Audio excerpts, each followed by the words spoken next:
Breve introducción. De la misma manera que en el capítulo anterior, Jesús aumenta el número de sus mensajeros, enviando ahora a 72 discípulos con instrucciones semejantes a las que les dio antes a sus apóstoles. Jesús hace un reproche a los habitantes de las ciudades de Corazaín y Betsaida por no creer en él, ni siquiera por sus milagros, y menciona que si los habitantes de Tiro y Sidón, las ciudades fenicias consideradas las más pecadoras de su tiempo, hubieran visto sus milagros, se habrían arrepentido, a diferencia de ellos que cerraron su corazón. Para enseñar que la misericordia va más allá de la ayuda a los cercanos o conocidos o del culto en el templo, Jesús enseña la parábola del buen samaritano. Y en casa de Lázaro enseña que, si bien los quehaceres de cada día son importantes, como los que hacía Marta, lo es más el escuchar y cumplir la palabra de Dios, como lo hizo su hermana María.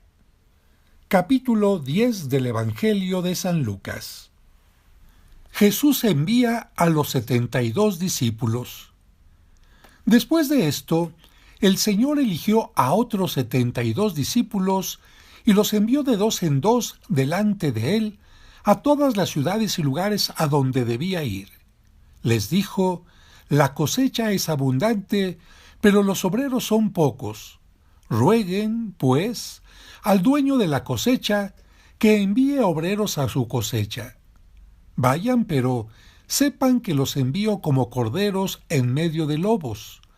No lleven monedero, ni bolsón, ni sandalias, ni se detengan a visitar a conocidos. Al entrar en cualquier casa, bendíganla antes diciendo: la paz sea en esta casa. Si en ella vive un hombre de paz, recibirá la paz que ustedes le traen. De lo contrario, la bendición volverá a ustedes. Mientras se queden en esa casa, coman y beban de lo que les ofrezcan, porque el obrero merece su salario. No vayan de casa en casa.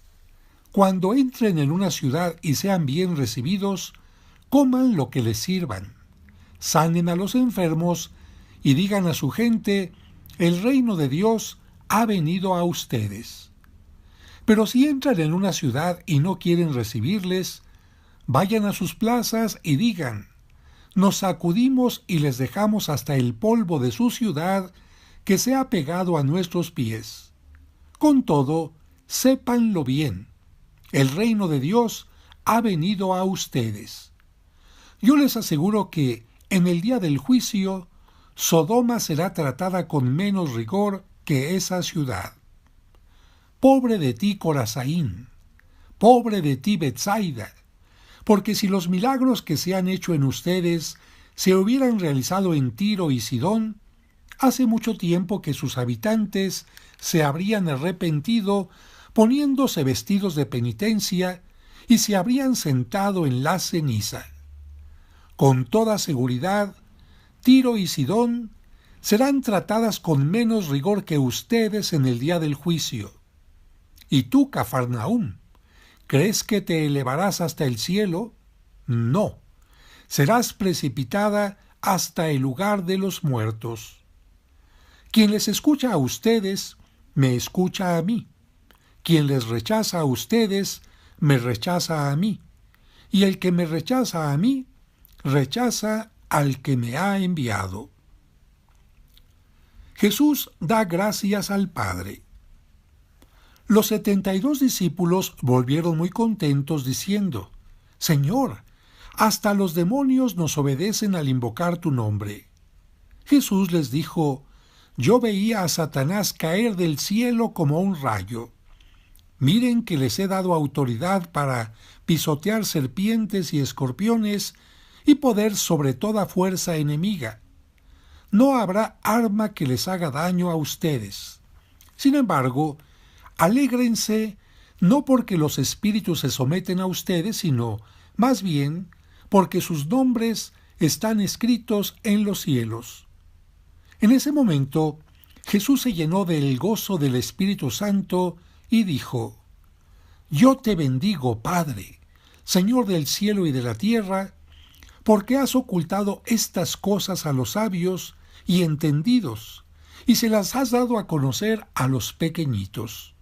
Sí, Padre, pues tal ha sido tu voluntad. Mi Padre ha puesto todas las cosas en mis manos. Nadie sabe quién es el Hijo sino el Padre. Nadie sabe quién es el Padre sino el Hijo y aquel a quien el Hijo quiera dárselo a conocer. Después, volviéndose hacia sus discípulos, Jesús les dijo a ellos solos: Felices los ojos que ven lo que ustedes ven, porque yo les digo que muchos profetas y reyes quisieron ver lo que ustedes ven y no lo vieron, y oír lo que ustedes oyen y no lo oyeron. El buen samaritano. Un maestro de la ley que quería ponerlo a prueba, se levantó y le dijo: Maestro, ¿qué debo hacer para conseguir la vida eterna? Jesús le dijo: ¿Qué está escrito en la Escritura? ¿Qué lees en ella? El hombre contestó: Amarás al Señor tu Dios con todo tu corazón, con toda tu alma, con todas tus fuerzas y con toda tu mente, y amarás a tu prójimo como a ti mismo. Jesús le dijo: Excelente respuesta. Haz eso y vivirás. El otro, que quería justificar su pregunta, replicó: ¿Y quién es mi prójimo? Jesús empezó a decir: Bajaba un hombre por el camino de Jerusalén a Jericó y cayó en manos de unos bandidos que lo despojaron hasta de sus ropas, lo golpearon y se marcharon dejándolo medio muerto. Por casualidad, bajaba por ese camino un sacerdote. Lo vio, dio un rodeo y siguió. Lo mismo hizo un levita que llegó a ese lugar. Lo vio, dio un rodeo y pasó de largo. Un samaritano también pasó por aquel camino y lo vio, pero éste se compadeció de él. Se acercó, curó sus heridas con aceite y vino y se las vendó. Después lo montó sobre el animal que traía, lo condujo a una posada y se encargó de cuidarlo. Al día siguiente sacó 2 monedas y se las dio al posadero diciéndole: Cuídalo, y si gastas más, yo te lo pagaré a mi vuelta. Jesús entonces le preguntó: Según tu parecer, ¿cuál de estos 3 se hizo el prójimo del hombre que cayó en manos de los salteadores? El maestro de la ley contestó: El que se mostró compasivo con él. Y Jesús le dijo: Vete y haz tú lo mismo. Marta y María. Siguiendo su camino, entraron en un pueblo y una mujer llamada Marta los recibió en su casa. Tenía una hermana llamada María que se sentó a los pies del Señor y se quedó escuchando su palabra. Mientras tanto, Marta estaba absorbida por los muchos quehaceres de la casa. En cierto momento, Marta se acercó a Jesús y le dijo: Señor, ¿no te importa que mi hermana me haya dejado sola para atender? Dile que me ayude. Pero el Señor le respondió: Marta, Marta, tú andas preocupada y te pierdes en 1000 cosas. Una sola es necesaria. María ha elegido la mejor parte que no le será quitada. Hasta aquí el capítulo 10 del Evangelio de San Lucas.